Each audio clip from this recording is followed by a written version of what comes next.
सर्वमंगल मांगल्ये शिवे सर्वार्थसाधिके शरण्ये त्र्यंबके गौरी नारायणी नमोस्तुते।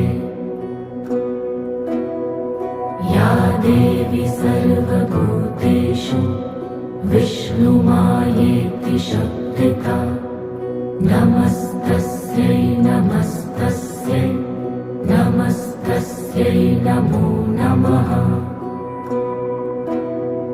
या देवी सर्वभूतेषु चैतन्येत्यभिधीयते नमस्तस्यै